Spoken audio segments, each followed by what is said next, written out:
convidamos você a embarcar em uma jornada através dos eventos que deram forma a este ano extraordinário. Como 2023 marca a onda de inovação que deu start aos avanços que vão definir o jeito como vivemos, como interagimos e como percebemos o mundo, vamos usar um recurso tecnológico, uma nuvem de palavras, para nos ajudar a enxergar os temas que mais marcaram o Brasil e o mundo. Afinal, através desse recurso, é possível compreender a importância de alguns assuntos, já que a nuvem revela a frequência que um termo ou questão aparece em meio a tantos outros acontecimentos, ou seja, é uma boa forma de medir o quanto o fato ganhou destaque e relevância. E através deste recurso, você vai rever de janeiro a dezembro os principais fatos que marcaram o mundo.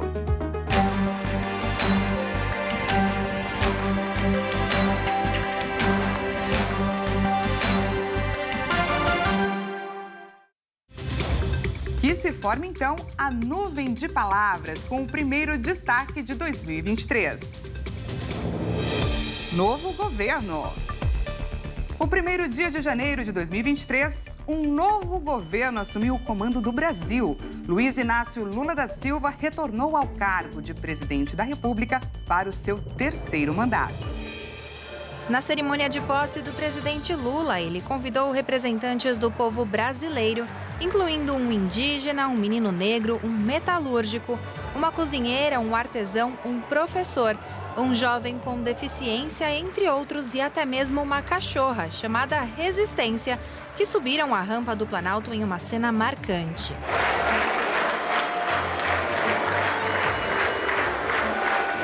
Empossado pela terceira vez no cargo, o petista prometeu reconstruir o país. Vou governar para 215 milhões de brasileiros e brasileiras. Já nas primeiras horas, Lula assinou vários decretos para reverter medidas do antecessor que facilitavam o acesso às armas e reforçar as instituições ambientais na Amazônia. Políticas consagradas nos anos de PT voltaram a ser implementadas, como um Bolsa Família repaginado, a retomada do programa Mais Médicos e um novo PAC. O reposicionamento do Brasil na política mundial também foi uma marca deste primeiro ano do terceiro mandato do petista.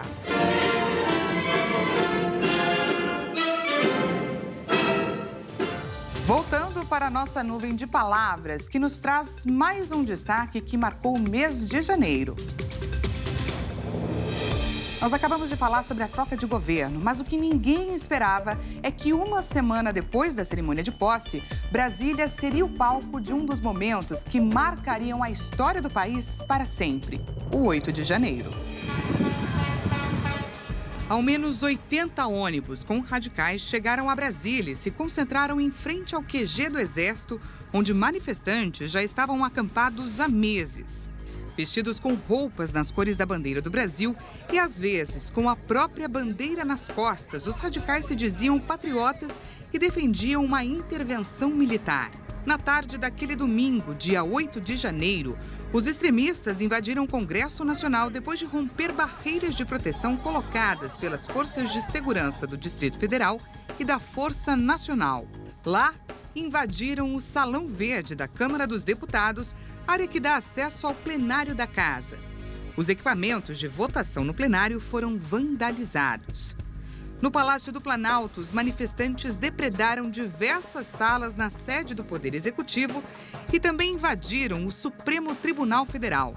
Fizeram pichações, quebraram vidros da fachada e chegaram até o plenário da Corte, onde arrancaram cadeiras do chão e o brasão da República, que estava fixado à parede do plenário.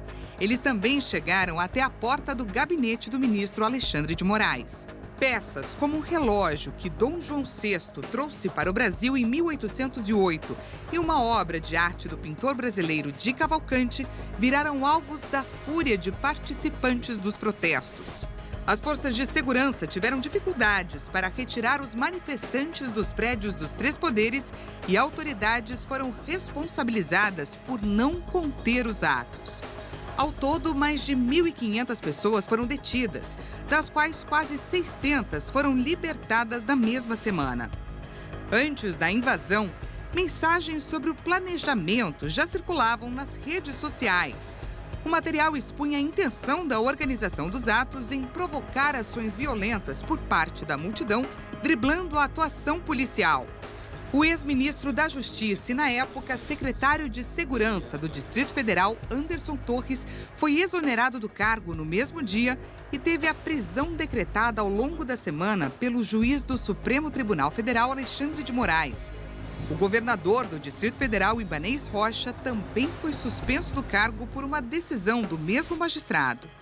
Os ataques tiveram mais desdobramentos no Legislativo e também no Judiciário. Em maio, foi aberta uma comissão parlamentar mista de inquérito para investigar os atos golpistas. A CPMI buscava descobrir quem planejou os ataques, quem financiou e quem executou. A partir daí, diversas operações foram colocadas em prática. Em setembro, o STF começou a julgar individualmente os primeiros réus dos ataques, com penas que poderiam alcançar até 30 anos de prisão. Até o final de novembro, 25 pessoas já tinham sido condenadas.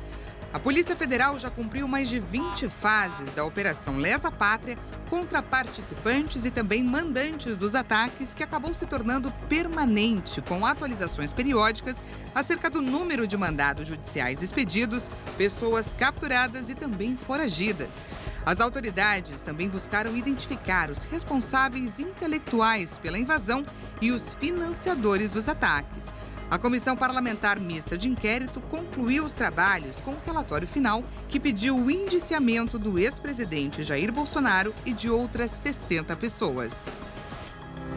Ainda em janeiro, o Brasil se comoveu com as imagens de indígenas Yanomami doentes e desnutridos.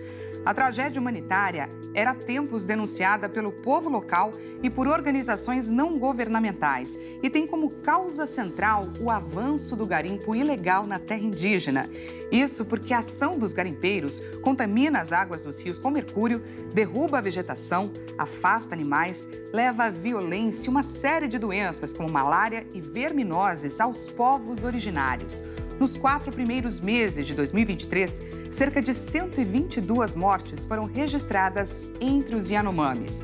O Ministério da Saúde decretou emergência em saúde pública para enfrentar a crise na região e um hospital de campanha foi montado em Boa Vista, capital de Roraima. Um grande cerco contra os garimpeiros se fechou por ar, terra e rios. Uma investigação foi aberta pela Polícia Federal para apurar e punir ações e omissões na região.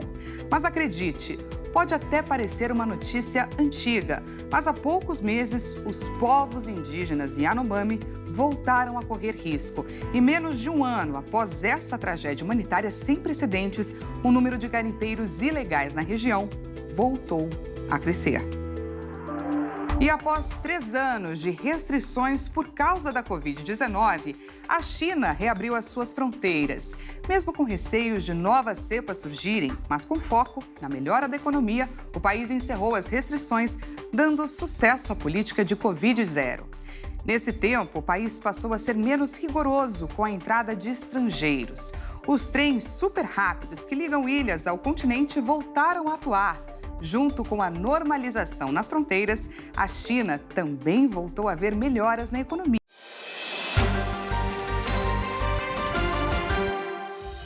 Estamos de volta com a retrospectiva de 2023, os fatos que marcaram esse ano. Nossa nuvem de palavras está também de volta e dessa vez com um tema polêmico e uma das tristezas do esporte esse ano: racismo. A perseguição e o racismo que o jogador Vinícius Júnior, do Real Madrid, sofreu durante a temporada. O craque brasileiro foi alvo de injúrias raciais diversas vezes desde que ingressou no clube espanhol. Os recorrentes ataques racistas geraram indignação em todo o mundo e levaram autoridades espanholas a subirem o tom contra um problema até então minimizado no país. O caso que mais ganhou notoriedade aconteceu contra o time do Valência. O jogo foi interrompido por 8 minutos após parte da torcida chamar o brasileiro de mono, que significa macaco em português. Quando o jogo foi reiniciado, uma confusão tomou conta do estádio e os jogadores do Valência partiram para cima do jogador, que infelizmente acabou sendo expulso na confusão. Todos os insultos não afetaram seu desempenho dentro de campo. Injúrias raciais contra o jogador se tornaram cada vez mais raivosas e violentas, a ponto de amarrarem um boneco simulando seu enforcamento em uma ponte de Madrid. O ponta esquerda fez uma grande temporada, marcando 25 gols e dando 22 assistências em 64 jogos.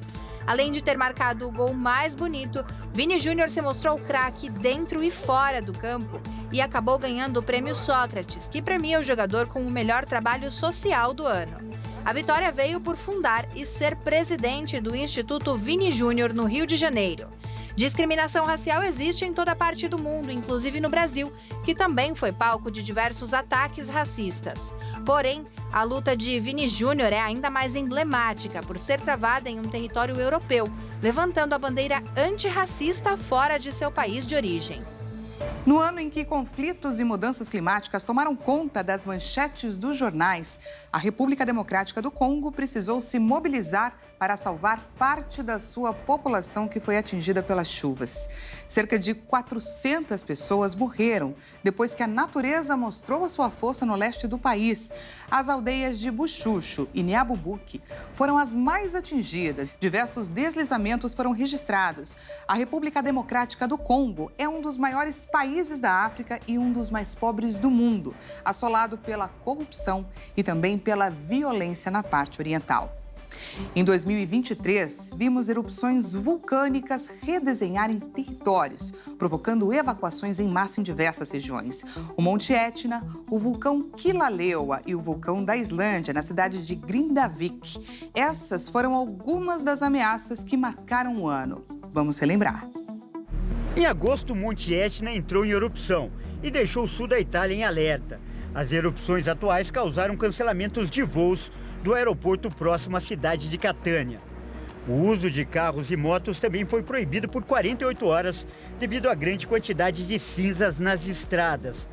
As cinzas podem ser escorregadias e aumentam o risco de acidentes. O Monte Etna é o vulcão mais ativo da Europa e um dos maiores do mundo. Sua atividade vulcânica registrada remonta a 1500 a.C. Desde então, ele entrou em erupção mais de 200 vezes. O vulcão Kilauea, que fica no Havaí, nos Estados Unidos, entrou em erupção em setembro. O Serviço de Emergência do Havaí disse que a lava não representava perigo para as comunidades que vivem na região. No entanto, partículas vulcânicas e gases podem causar problemas de respiração. As autoridades também elevaram o nível de alerta para o espaço aéreo da região. As últimas vezes em que o vulcão entrou em erupção foram em janeiro e junho deste ano. O Kilauea é um dos vulcões mais ativos do mundo. Em 2018, uma sequência de terremotos, seguida de uma grande erupção do vulcão, destruiu centenas de imóveis no Havaí. E no mês de novembro, a Islândia declarou estado de emergência e alertou mais de 3 mil residentes para evacuar a pequena cidade costeira de Grindavik. Um vulcão entrou em erupção no dia 18 de dezembro. De acordo com o Serviço Meteorológico, o fenômeno foi precedido de um terremoto. As autoridades disseram que uma fissura de 4 quilômetros de extensão foi aberta, expelindo de 100 a 200 metros cúbicos de lava por segundo. Um helicóptero da Guarda Costeira foi acionado e sobrevoou a região. A polícia e a Defesa Civil orientaram as pessoas para que não se aproximassem da área. No dia 6 de maio, o mundo parou para assistir à coroação do rei Charles III na abadia de Westminster, em Londres. A cerimônia ocorreu quase 8 meses após a morte da rainha Elizabeth II, a mais longeva da história britânica. Esses foram momentos que entraram para a história. 240 dias após herdar automaticamente o trono, com a morte de sua mãe, a rainha Elizabeth II, a Inglaterra deu as boas-vindas ao seu mais novo rei, Charles III, que foi coroado com toda a pompa, com toda a circunstância, em uma solenidade transmitida internacionalmente. Líderes de diversas partes do mundo compareceram à coroação e outros tantos fizeram questão de enviar as suas congratulações e desejos de um bom reinado ao novo monarca inglês. O presidente Lula esteve presente no evento em afirmação à importância das relações entre o Brasil e o Reino Unido. Agora a gente fala sobre uma tragédia que abalou uma nação inteira. Na Índia, país com uma das maiores redes ferroviárias do mundo, o acidente mais mortal desde 1990 marcou o mês de junho. O acidente aconteceu em Balasore, no estado indiano de Odisha. Após descarrilarem, os vagões do Superfast Express invadiram outro trilho, onde foram atingidos pelo Coromandel Express, que ia em alta velocidade na direção oposta. Um trem de mercadorias, que estava estacionado no local, também foi atingido.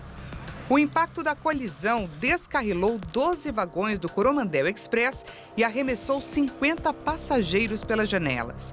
As imagens no local do acidente mostravam vagões virados e muito ferro retorcido. A operação de resgate contou com mais de 200 ambulâncias. Cerca de 900 pessoas foram hospitalizadas. A nossa nuvem de palavras trouxe também um outro termo que fez muita gente se perguntar o que o dinheiro é capaz de comprar e quanto você arriscaria a sua vida para ter uma experiência diferente e única. Em 2023, um grupo de milionários perdeu a vida tentando visitar os destroços do famoso navio Titanic, que afundou no Oceano Atlântico no dia 14 de abril de 1912. Foram 5 dias de buscas por sinais do Titã, até que autoridades confirmaram a implosão do submersível. As expedições com o Titã ao fundo do mar custavam cerca de R$1.200.000 por pessoa. A viagem tinha, em média, 8 dias de duração e o pacote vendido pela empresa OceanGate anunciava a opção de ir até os destroços do Titanic ou não. Os submersíveis são embarcações tripuladas que se movem de maneira semelhante aos submarinos, mas num alcance muito mais limitado. Eles são frequentemente usados para fins de pesquisa e exploração, inclusive para procurar naufrágios e documentar ambientes. A Grécia é uma das principais rotas de entrada na União Europeia para refugiados e estava a 87 quilômetros de um navio que naufragou no mar Mediterrâneo. Ao menos 82 pessoas morreram e, segundo relatos dos sobreviventes, cerca de 750 pessoas estavam a bordo. Ao que tudo indica, o barco saiu da Líbia e tinha como destino final a Itália. O naufrágio aconteceu perto da península do Peloponeso, no sul da Grécia. A guarda costeira grega afirmou ter feito contato com o barco na tarde do dia anterior e não ter recebido pedido de ajuda na ocasião.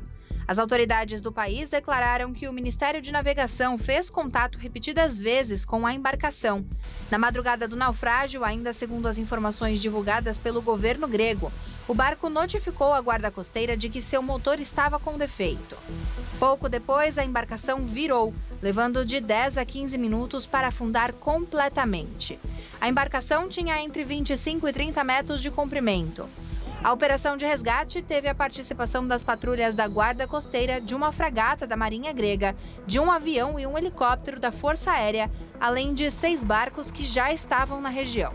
Durante a extensa operação, complicada por causa dos ventos fortes, 104 pessoas foram resgatadas. As autoridades gregas especificaram que no momento do naufrágio, nenhuma das pessoas a bordo, cuja nacionalidade não foi divulgada, usava coletes salva-vidas. Os sobreviventes eram, em maioria, da Síria, Egito e Paquistão. No dia 19 de junho, a Organização das Nações Unidas adotou o Tratado do Alto Mar para estender as faixas de proteção ambiental às águas internacionais. The ship has reached the shore. O texto aprovado foi finalizado em março deste ano, após anos de discussões. O acordo foi aberto em setembro desse ano, entrando em vigor após a ratificação de 60 países. Os países têm jurisdição sobre as águas que se estendem por 200 milhas náuticas, ou 370 quilômetros da costa. A partir dali, segue o alto mar, com cerca de 2/3 do oceano global, ou mais de 70% da superfície da Terra. Apesar de representar quase metade do planeta e mais de 60% dos oceanos, durante muito tempo, o alto mar foi ignorado na batalha ambiental, ao contrário das zonas costeiras de algumas espécies emblemáticas. O novo tratado também introduz a obrigação de realizar avaliações de impacto ambiental das atividades previstas em alto mar. 2023 foi o ano que vimos esse símbolo nascer. Entre tantas polêmicas envolvendo a troca, o pássaro perdeu lugar para o X, ou como costumam dizer, o antigo Twitter. 2023 foi o ano que o bilionário Elon Musk aproveitou para reformular a sua nova plataforma. Após a compra do Twitter por 44 bilhões de dólares, a empresa do Pássaro Azul cede lugar a um grande X branco com fundo preto. Uma reformulação completa no design marcante do aplicativo, que manteve o icônico pássaro azul desde a criação em 2006. Na mudança, Elon Musk queria deixar a empresa com uma logo minimalista, que realmente mostrasse que o produto está sob seu domínio. Apesar do pássaro azul ter marcado a identidade da marca, sendo uma logo que vista em qualquer lugar já remetia instantaneamente ao Twitter, Musk quis um caminho diferente. A nova cara da empresa ajudou as ações da SpaceX, outra empresa do bilionário, a subirem, sendo uma forma de marketing para essa outra empresa. Desde a compra da plataforma, os usuários reclamaram, e reclamam até hoje, sobre esse redesign, que para muitos tirou sua essência. Mesmo com as alterações, nem tudo foi ruim. Para os criadores de conteúdo no Twitter, foram criadas formas de monetização mais condizentes com a visualização e a repercussão do conteúdo, ou os textos de usuários premium, aqueles que pagaram o Twitter Blue, tendo o tão sonhado selo azul. E em agosto, novos países deram entrada no BRICS, que é o grupo de países emergentes que tem como objetivo a cooperação econômica e o desenvolvimento em conjunto, o que remexeu a influência das potências já presentes. Vamos ver. 6 novos países integraram ao BRICS. A Argentina, Egito, Irã, Etiópia, Arábia Saudita e Emirados Árabes são os novos participantes do grupo de países de mercado emergente. A expansão do grupo era discutida há um bom tempo. Na 15ª Cúpula dos Líderes do BRICS, realizada na África do Sul, foi aprovada a expansão que faz o grupo pular de 5 integrantes para 11, com a entrada dos novos países. Para isso, condições foram estabelecidas e devem ser cumpridas. Os novos participantes farão parte do BRICS oficialmente e regularmente a partir do dia 1º de janeiro de 2024. Segundo o presidente Lula, representante do Brasil, a expansão do grupo é uma benéfica influência para negociar com economias mais desenvolvidas, como é o caso dos Estados Unidos. No entanto, a ampliação do BRICS faz o Brasil abrir o olho para seus comércios exteriores, já que o aumento do grupo pode também aumentar a influência geopolítica da China, atrapalhando esse comércio exterior brasileiro. E os brasileiros foram pegos de surpresa pelo nosso próximo tema. Na segunda semana de agosto, quase todos os estados e o Distrito Federal foram surpreendidos com um apagão. O único estado a não ser atingido foi Roraima. Segundo o Operador Nacional do Sistema Elétrico e o Ministério de Minas e Energia, uma falha aconteceu no Sistema Interligado Nacional no dia 15 de agosto, às 8h31 da manhã. A falha levou a uma separação elétrica que desconectou o norte e o nordeste do sul e do sudeste, causando esse abalo na energia do país. Em 10 minutos, a carga do sistema elétrico brasileiro caiu 25,9%. O ministro Alexandre Silveira apontou uma sobrecarga no Ceará como uma das razões do apagão. Com a interrupção no fornecimento de energia, uma série de problemas foram registrados ao redor do país, como problemas em linhas de metrô, interrupção no fornecimento de água de algumas cidades, semáforos apagados que geraram, é claro, o caos no trânsito, suspensão de consultas em hospitais e até mesmo o cancelamento das aulas em algumas regiões. No dia 23 de agosto, o mundo repercutiu a notícia sobre a queda de um jato executivo perto de Moscou. Entre os passageiros, o líder do grupo Wagner, Yevgeny Prigozhin, seu braço direito, e outras 8 pessoas também do grupo. A notícia teve uma grande repercussão pelo histórico de desavenças com o presidente russo, Vladimir Putin, já que meses antes, os mercenários haviam iniciado um motim em protesto contra a falta do envio de armas e equipamentos, interferindo no avanço da guerra em território ucraniano. Apesar das insinuações de alguns líderes ocidentais sobre a possibilidade de o Kremlin ter ordenado a morte do antigo aliado, o governo russo nega qualquer envolvimento com o episódio. E a gente traz agora mais um destaque do nosso ano. A natureza, infelizmente, mostrou a sua força. Alguns desastres naturais podem ser previstos, mas não evitados. Os terremotos são fenômenos de vibração brusca da superfície da Terra que podem durar segundos ou minutos. Turquia, Marrocos, Afeganistão e o Nepal precisaram lidar com a dor e a incerteza que um evento inevitável como esse pode causar. Em fevereiro, um terremoto de magnitude 7,8, seguido horas depois por outro tremor, provocou uma enorme tragédia na Turquia. 48 mil mortos e 105 mil feridos. Também destruiu ou inutilizou 214 mil edifícios, alguns com mais de 10 andares, em 11 das 81 províncias turcas. O sismo também causou grandes danos na Síria, onde as autoridades estimaram o número de mortos em quase 6 mil pessoas. Prédios inteiros vieram abaixo. As equipes de resgate trabalharam dia e noite em busca de sobreviventes. Foi uma luta contra o tempo e o frio. Em setembro, um terremoto de magnitude 6,8 fez com que as pessoas corressem para as ruas de Marrakech e de outras cidades próximas.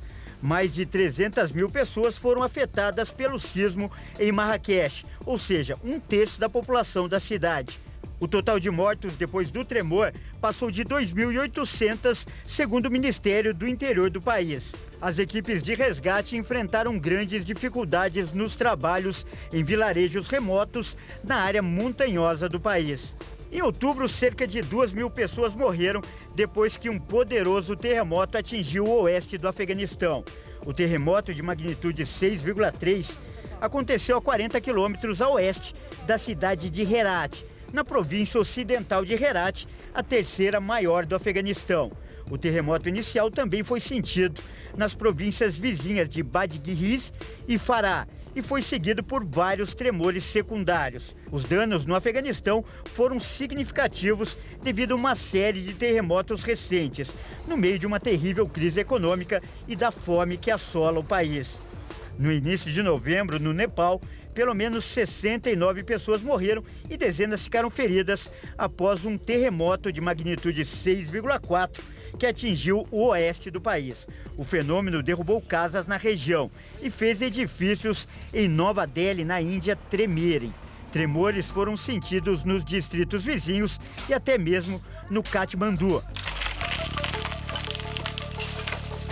Digna de filmes de ação, um brasileiro conseguiu escapar de um presídio nos Estados Unidos no dia 31 de agosto.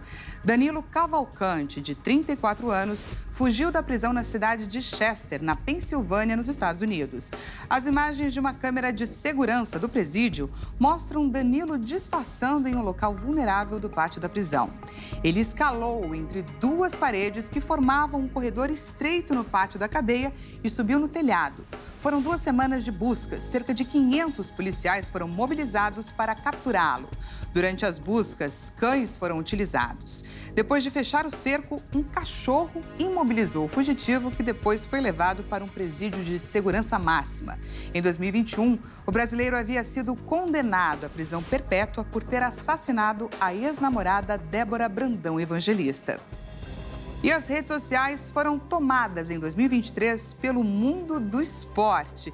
Quem não praticava nenhum tipo de atividade física começou a praticar este ano, e quem já fazia algum tipo de exercício investiu ainda mais em preparação.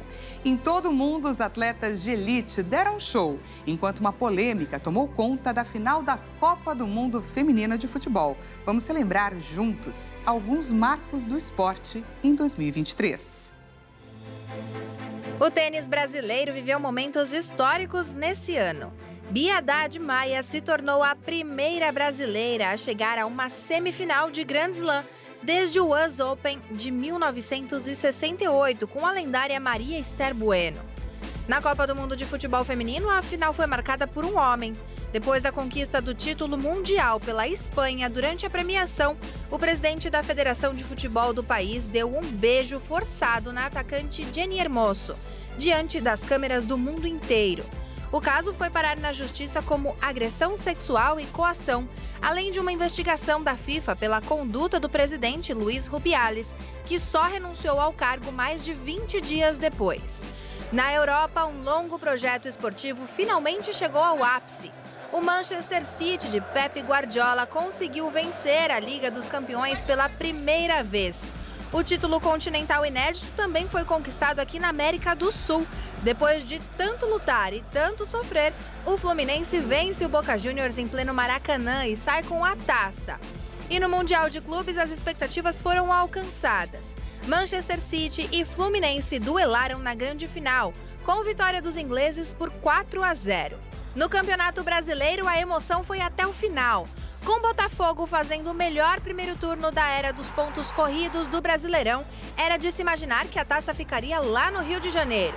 No entanto, após jogos alucinantes e reviravoltas incríveis, a grande taça do Brasil foi para São Paulo, mais especificamente para Barra Funda, ficar com o Palmeiras. E saindo dos pontos corridos e indo ao mata-mata da Copa do Brasil, mais um título inédito. São Paulo supera o Flamengo no Maracanã e leva a taça da Copa para o Morumbi, com festa da torcida. Enquanto alguns conseguiram marcas positivas inéditas, outros ficaram com as negativas. Na edição em homenagem ao Pelé, o Santos foi rebaixado para a Série B.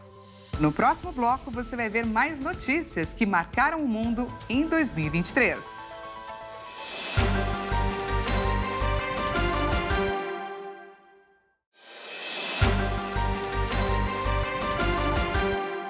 Estamos de volta com a retrospectiva de 2023, com os fatos que mais marcaram o ano.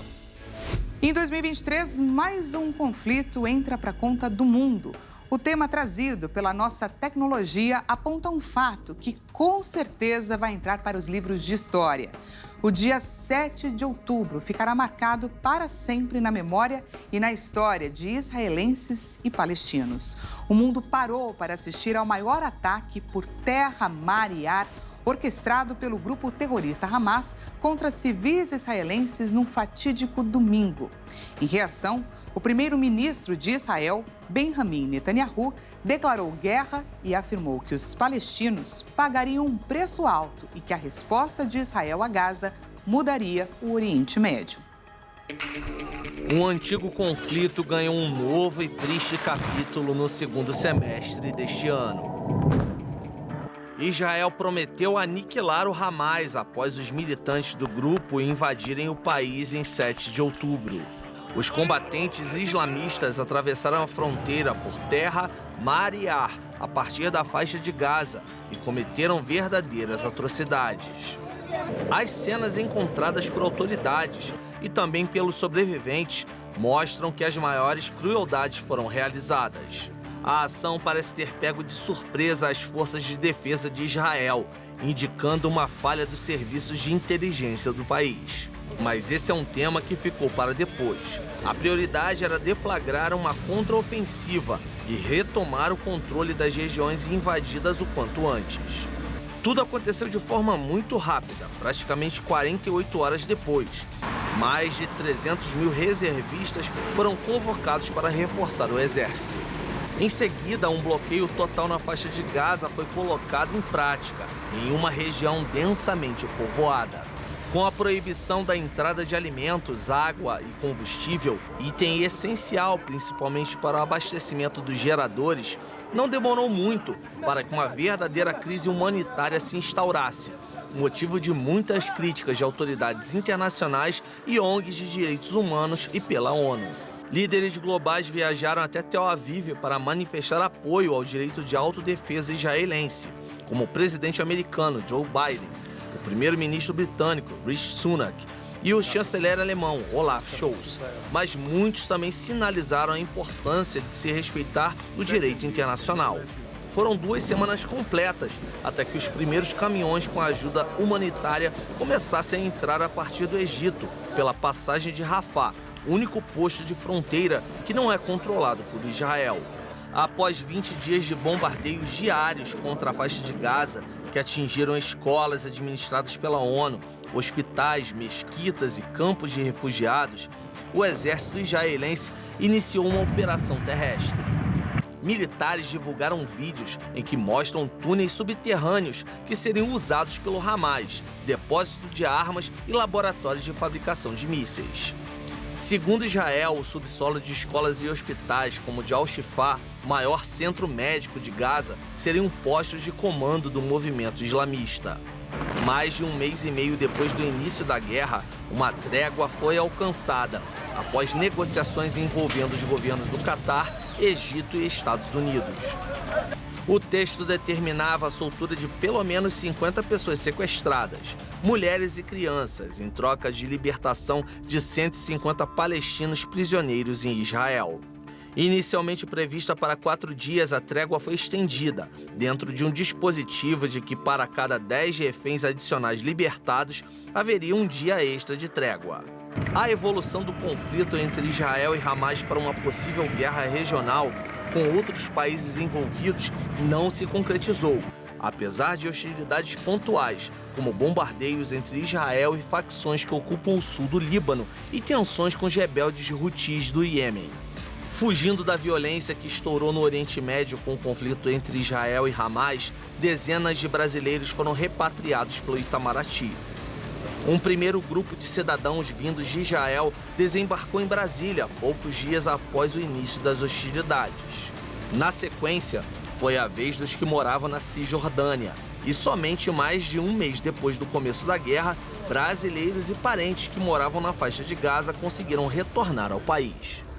Ataques a tiros contra civis se tornaram cada vez mais comuns nos Estados Unidos, onde as legislações sobre o porte de armas divergem de estado para estado. Vamos relembrar alguns casos que aconteceram em 2023. No fim de março, um homem abriu fogo em uma escola de ensino fundamental em Nashville, matando 3 crianças de 9 anos e 3 funcionários antes de ser morto a tiros pela polícia. Em abril, pelo menos 4 pessoas morreram e no mínimo 20 ficaram feridas, a maioria adolescentes, em um tiroteio na pequena cidade de Dadeville, no estado do Alabama, que fica no sul dos Estados Unidos, durante as comemorações de uma festa de aniversário.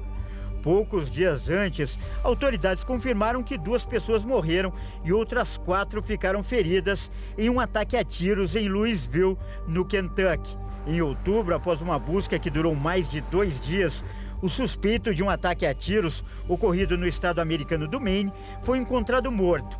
Ele é acusado de ter realizado um dos ataques a tiros mais letal deste ano nos Estados Unidos. Foram 18 mortos e 13 pessoas feridas. No Brasil, esse tipo de ataque acontece em menor quantidade. Mas neste ano, o número cresceu e acendeu um alerta em pais, professores e nas autoridades. Entre 2002 e 2023, aconteceram 36 ataques a escolas aqui no país. Neles, 49 pessoas morreram e 115 ficaram feridas. Em 16 deles, os criminosos utilizaram armas de fogo, em outros 16, armas brancas. Em 4, usaram armas de outros tipos. Vamos ver. Um dos casos que mais chocou a população foi o ataque à escola Tomásia Montoro, também em São Paulo. No dia 27 de março, um adolescente de 13 anos esfaqueou 4 professoras e um aluno. A professora Elizabeth Tenreiro, de 71 anos, morreu. O agressor, que era aluno do 8º ano, foi apreendido. 5 de abril, a creche Cantinho Bom Pastor, Blumenau, Santa Catarina, foi palco de um massacre. 4 crianças entre 4 e 7 anos morreram depois que o agressor os atingiu com uma machadinha. No momento do ataque, cerca de 40 crianças estavam na creche. Segundo a confissão do assassino, que se entregou para a polícia, ele pulou o muro e não escolheu suas vítimas. Um aluno do 9º ano do ensino fundamental da Escola Municipal Isaac de Alcântara, na zona rural de Farias Brito, no interior do Ceará, entrou em uma classe de alunos menores do 4º ano e feriu 2 alunas. Ninguém morreu. No dia 10 de abril, 2 estudantes e uma professora ficaram feridos depois de um aluno promover um ataque à escola Instituto Adventista de Manaus. O agressor, um adolescente que não teve a identidade revelada, foi apreendido com armas brancas e um coquetel Molotov. Santa Teresa de Goiás, em Goiás. Um aluno de 13 anos entrou armado com uma faca na Escola Estadual Dr. Marcos Aurélio e atingiu 2 alunas. O agressor foi contido por uma professora que não ficou ferida. As 2 alunas feridas foram levadas para um hospital com ferimentos leves. O adolescente foi apreendido e colocado à disposição da Justiça. Dia 19 de junho, um ex-aluno do Colégio Estadual Professora Helena Collodi entrou armado na escola, alegando que pediria seu histórico escolar. Ele abriu fogo contra os estudantes. 2 alunos morreram no ataque. O agressor foi imobilizado por um professor. Em 10 de outubro, um ex-aluno de 14 anos da escola particular Dom Bosco, de Poços de Caldas, em Minas Gerais, cometeu um ataque com faca na instituição. 3 alunos ficaram feridos e 1 morreu. O adolescente agressor foi detido pela polícia. No dia 23 de outubro, uma pessoa cometeu um ataque a tiros na Escola Estadual Sapopemba, na zona leste de São Paulo, deixando uma aluna morta. Ela foi socorrida e levada a um hospital após ser baleada, mas não resistiu. Outros 3 estudantes foram feridos. Recentemente, o Ministério da Educação propôs medidas para o governo federal prevenir e combater ataques a escolas. O relatório, com as sugestões, também mapeia a situação e identifica possíveis causas para o problema, como o acesso da população a armas de fogo e o extremismo. 2023 é marcado por outro conflito, uma ofensiva relâmpago lançada pelo Azerbaijão contra o território separatista de Nagorno-Karabakh deixou centenas de mortos e forçou a retirada da maioria dos 120 mil moradores da região. O Azerbaijão lançou um ataque de 24 horas à região em 19 de setembro de 2023, antes que as forças étnicas armênias concordassem com um cessar-fogo mediado pela Rússia, o que os levou a dispersar as suas forças armadas. O Azerbaijão disse ter retomado o controle total da região no mesmo dia, mas a Terceira Guerra duraria apenas um dia. A presidência de Karabakh disse que o seu exército foi superado em número várias vezes pelas forças do Azerbaijão e não teve outra escolha senão se render e concordar com a dissolução e o desarmamento completo das suas forças armadas. Quase metade da população de Nagorno-Karabakh fugiu para a Armênia, com muitos milhares ainda lutando para evacuar uma semana depois da região separatista ter se rendido após uma ofensiva relâmpago do Azerbaijão. O Azerbaijão afirmou que os armênios de Nagorno-Karabakh poderiam permanecer na região se aceitassem a cidadania do Azerbaijão, mas muitos preferiram deixar as suas casas ao invés de se submeterem ao governo de Baku, capital do Azerbaijão. Falando de tecnologia, nossa nuvem de palavras tem mais um importante acontecimento para nos ajudar a relembrar. Será que podemos chamar 2023 de o ano em que as missões espaciais foram democratizadas?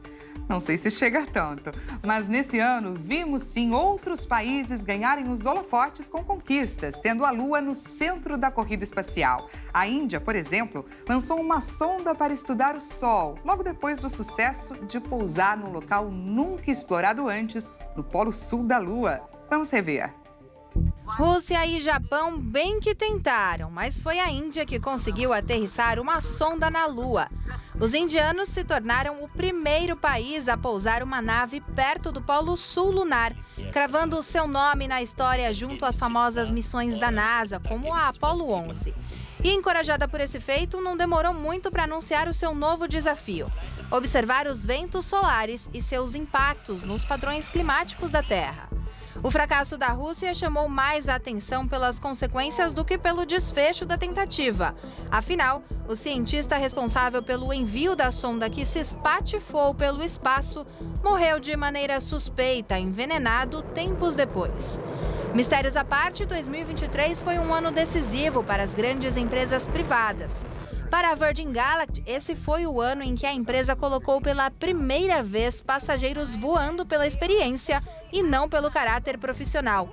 Mas, para a SpaceX do magnata Elon Musk, os avanços foram ofuscados pelo sucesso no teste mais relâmpago da empresa, o lançamento do foguete Starship, que explodiu depois de 4 minutos. Meteórico, se não pelo tema, ao menos na velocidade. E para quem se perguntou sobre a tão conhecida NASA, a Agência Espacial Norte-Americana planeja lançar a sua próxima missão à Lua apenas em 2024. A Artemis II, sucessora da Artemis I, enviada ao espaço em novembro de 2022. A terceira parte desse projeto será a Artemis III, prevista para viajar para fora da Terra entre 2025 e 2026.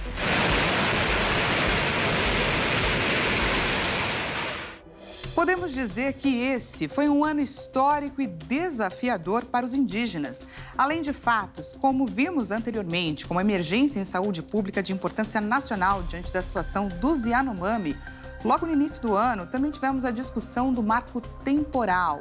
Fatos que evidenciaram as adversidades enfrentadas pela população indígena. Mais de 30 anos depois, os povos originários conseguiram uma grande vitória na disputa pela demarcação de terras.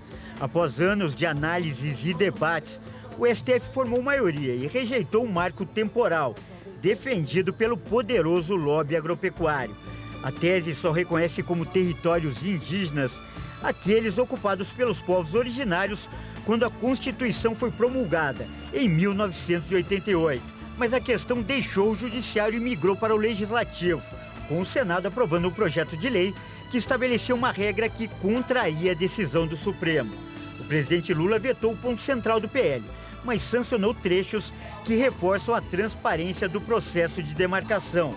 A participação dos estados e municípios regulamentam o acesso à terra indígena de servidores e validam a importância de atividades econômicas produtivas.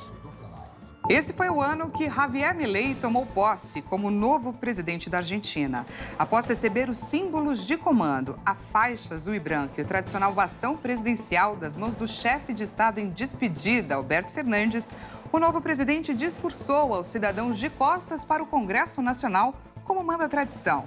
Em sua fala, ele decretou o fim de uma jornada longa e triste da história de decadência e o início de um caminho árduo para a reconstrução do país. Depois de iniciar o mandato com o anúncio de uma desvalorização de 50% do peso, Milei deixou claro que sua prioridade máxima é controlar a inflação, no momento em que o índice de preços atingiu 160,9% em termos atuais em novembro. Qual a responsabilidade das grandes empresas mineradoras? Quanto o nosso próximo tema tem de responsabilidade pelas ações de exploração? No mês de novembro, a Braskem foi uma das palavras mais pesquisadas pelas pessoas e, por isso, é o nosso próximo destaque. Uma mina de salgema da petroquímica Braskem colapsou em Maceió, exigindo a retirada de moradores da região. O trecho que colapsou fica sobre a Lagoa de Mandaú, no bairro de Mutange. 11 dias antes do colapso, foram registrados tremores de terra, fazendo a Defesa Civil ordenar a evacuação da área da região da mina Salgema. Foi confirmado no dia 10 de dezembro o rompimento de parte da estrutura. Em imagens divulgadas pela Prefeitura de Maceió, era possível ver águas borbulhando na margem da laguna. Em outras imagens, era possível ver uma movimentação violenta da lagoa, com a água sendo puxada junto da vegetação. No dia 30 de novembro, a Defesa Civil decretou alerta máximo para a mina, evacuando todo o perímetro, evitando problemas com moradores na área durante o colapso. 2023 caminha para ser o ano com mais extremos climáticos simultâneos no país. Entre tantos problemas, um teve o maior destaque: incêndios, chuvas torrenciais e ondas de calor. Inclusive, um outro título que bate a porta, de acordo com cientistas da União Europeia, é o de o ano mais quente em 125 mil anos. E há quem diga que essa pode ser só uma amostra do futuro. As chuvas torrenciais provocaram mortes e destruição na Itália. A pior chuva em um século deixou 13 mortos e ao menos 10 mil pessoas desabrigadas na região de Emília-Romanha, no norte do país. No sul da Europa, na Grécia, o fenômeno chamado de Tempestade Daniel se desenvolveu e foi o mais extremo em termos de quantidade de chuva. Ao todo, 2.300 pessoas morreram e 5.000 ficaram feridas. O sistema de tempestades também afetou a Turquia e a Bulgária.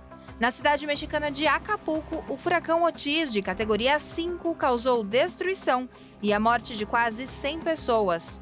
Além do furacão Otis, o super tufão Doksuri começou como uma tempestade tropical no Pacífico Ocidental e atingiu Taiwan, Hong Kong e China. Além das chuvas intensas, os eventos climáticos pelo mundo também causaram incêndios florestais na Grécia devido às altas temperaturas, secas e ventos. As queimadas tiveram início em julho e causaram centenas de mortes. O fenômeno foi o maior em solo europeu em anos. O Canadá viveu este ano a temporada de incêndios mais intensa de sua história. Quase 16 milhões de hectares queimaram e 200 mil pessoas foram deslocadas. Na Califórnia, nos Estados Unidos, o fogo deixou Montreal coberta de poluição, fazendo com que a região registrasse a pior qualidade do ar entre as grandes cidades do mundo, de acordo com o estudo. No Havaí, ao menos 120 pessoas morreram e a lista oficial de desaparecidos após o incêndio florestal que devastou a ilha de Maui contou com mais de 1.000 nomes, de acordo com as autoridades locais. E esse ano termina com uma certeza. É urgente e inadiável a preocupação e as ações para conter as mudanças climáticas. São muitos os desafios a serem enfrentados em relação ao clima e ao meio ambiente, que já têm respondido com fenômenos naturais aos maus tratos humanos. Esses temas devem ser tratados com seriedade e muita responsabilidade no novo ano. Alguns avanços prometem começar a reverter parte do processo. Pela primeira vez na Conferência do Clima, o término de combustíveis fósseis foi mencionado. Depois de entender os desafios e mudanças, novos caminhos são necessários para seguir de forma rápida e urgente. A presidência da COP28 apresentou uma agenda ambiciosa sobre energia, emissões, adaptação e mitigação e uma transição justa. O Brasil reduziu o desmatamento em 55% em relação a 2022 e tem planos de zerá-lo até 2030. A Amazônia está próxima do ponto de não retorno e precisa ser salva. Uma prova disso foi a forte estiagem, que levou vários municípios do Amazonas a declarar situação de emergência, causando prejuízos às comunidades que dependem da pesca. A seca também impactou os estados vizinhos, Rondônia e Acre. Ao sul do bioma, incêndios fora de controle castigaram o Pantanal brasileiro, a maior área úmida do mundo. A fauna sofreu danos irreparáveis, com vários animais mortos e voluntários se esforçando para salvar o máximo de vida selvagem possível. E no outro extremo do país, a região sul passou o ano sofrendo com fortes chuvas, provocadas após a passagem de diversos ciclones extratropicais. O Rio Grande do Sul chegou a decretar calamidade pública em setembro. Em Santa Catarina, mais de 100 cidades foram atingidas pelas tempestades. Outro triste episódio, que representa uma resposta aos maus-tratos humanos, foi o registrado em fevereiro na cidade paulista de São Sebastião. As tempestades, que atingiram o litoral norte do estado, deixaram mais de 60 mortos em um episódio onde choveu mais que o dobro do esperado para todo o mês, 680 milímetros, em um período de apenas 24 horas. Grandes nomes e personalidades da música, política, das artes e da obra de Deus nos deixaram neste ano. Vamos conferir agora alguns nomes conhecidos.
2023, o missionário R.R. Soares completou 45 anos de televisão. A primeira transmissão aconteceu na antiga TV Tupi. E hoje, o sinal e principalmente a mensagem da Igreja Internacional da Graça de Deus chegam ao mundo e podem ser acompanhados por bilhões de pessoas. São bilhões de telespectadores espalhados pelo mundo. São mais de 191 países alcançados pela programação de fé da Igreja Internacional da Graça de Deus. Eu não desisto, estou seguindo a Jesus Cristo. Atrás não volto não. Milhões de almas salvas pela palavra que entra nos lares através da televisão. O primeiro programa apresentado pelo missionário R.R. Soares foi ao ar pela TV Tupi no dia 3 de novembro de 1978. Bom dia, meus amigos do Rio, meus amigos de São Paulo, de Mato Grosso, de Minas, de Goiás, Paraná, de toda essa região abençoada por Deus, onde nosso programa está entrando. De lá para cá foram muitas as transformações, adaptações e evoluções para dar conta de levar a palavra de Deus a inúmeros lares, propagando o Evangelho de Jesus nos corações. Há cerca de 20 anos, o Show da Fé é o carro-chefe da programação da Igreja Internacional da Graça de Deus. A cada programa, uma nova palavra, o renovo da fé. Meu irmãozinho, quem quer ter sucesso no ministério, falo para aqueles que estão chamados, que nem começaram ainda, aqueles e aquelas. Quem quiser ter sucesso no ministério, tem que buscar de Deus a orientação bíblica. E claro, vários novos testemunhos de cura e libertação. E tudo isso acontece no Brasil e no mundo. Hoje, o Show da Fé chega a praticamente todos os continentes do planeta, sendo traduzido em 29 idiomas. And in the beginning of verse 2, Jesus didn't speak, the rest is all the words of Jesus. Um trabalho de televangelismo que continua em expansão, com o objetivo de mudar a mensagem que o missionário um dia recebeu em sonho. E esse trabalho hoje tem uma proporção enorme. Preparamos aqui uma arte para te contar a quantidade de horas de transmissão evangelística na nossa programação. A soma leva em conta tanto as transmissões de rádio quanto de televisão, que operam 24 horas por dia, 7 dias por semana para levar a palavra de Deus até você. Vamos então para as contas. Isso dá 768 horas por dia de conteúdo. Fazendo aí o cálculo por mês, chegamos a uma soma de 24.040 horas. O que representa no ano quase 300 mil horas de conteúdo para evangelizar e abençoar as famílias brasileiras. E o especial de Natal da Igreja Internacional da Graça de Deus, mais uma vez, ressignificou a noite de milhares de fiéis.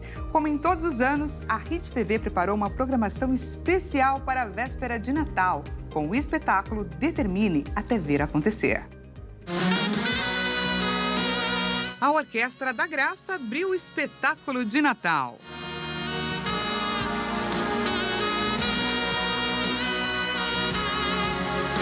Essa foi só a introdução para a abertura triunfal do tema Determine até ver acontecer.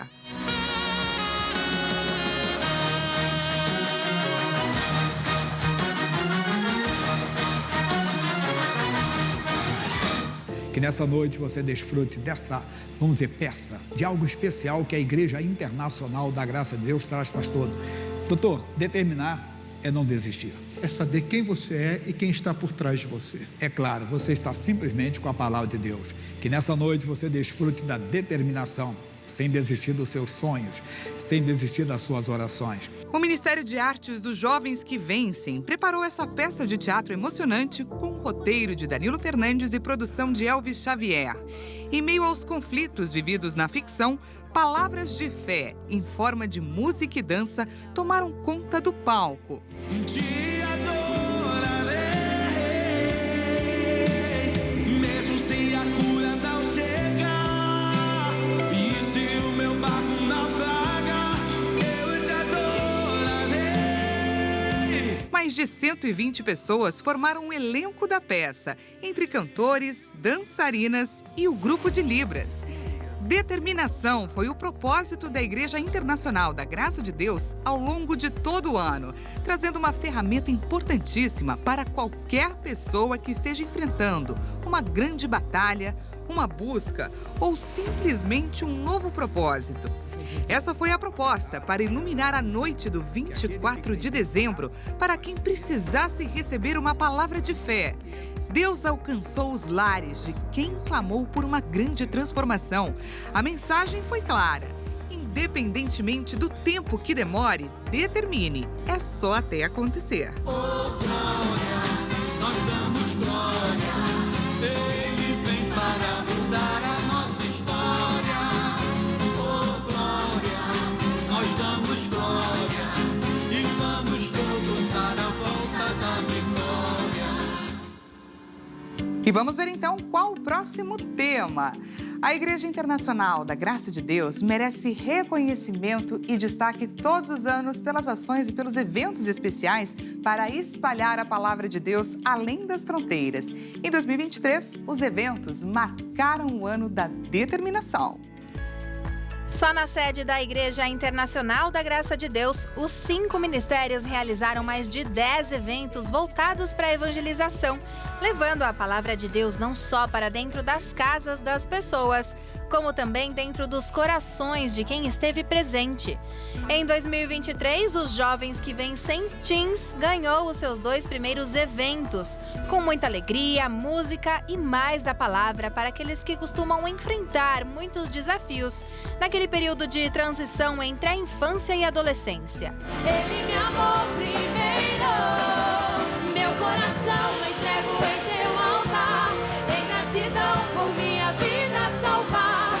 Os Jovens que Vencem não ficaram de fora dos eventos da Igreja Internacional da Graça de Deus. Com foco em salvar almas para Jesus, os jovens aprendem a palavra e crescem espiritualmente, sempre ensinando a importância da santificação, pois sem ela ninguém verá o Senhor.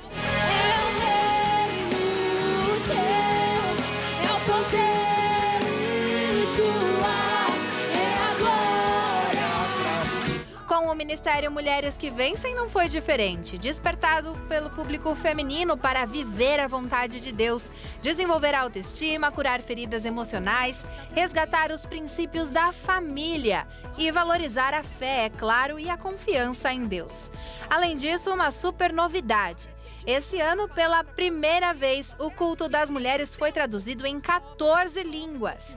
Os encontros, sempre regados com muito amor e unção, se estenderam para ações sociais, distribuição de alimentos e roupas para a população de rua.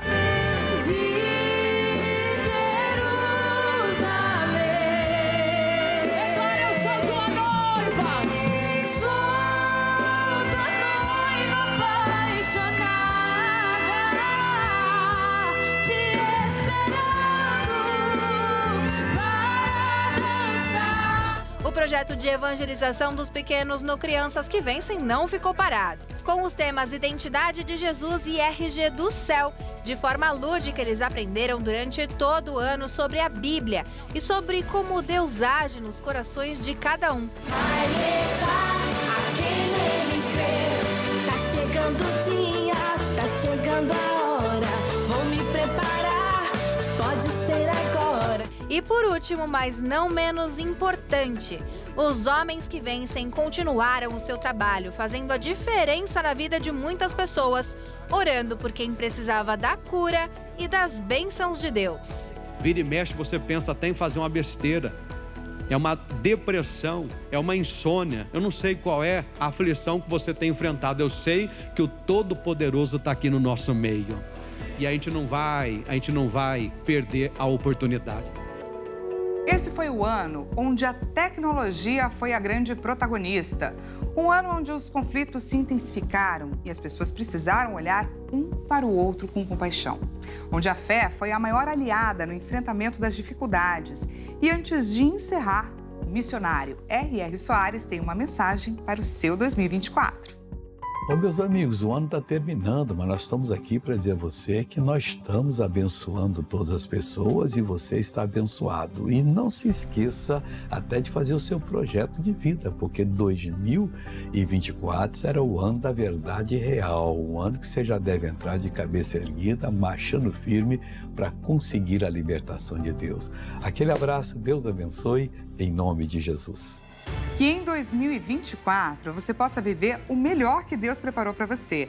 Nós, do jornalismo aqui da Rede TV, vamos continuar trazendo os fatos e as principais notícias todos os dias e te esperamos para viver o ano da verdade real.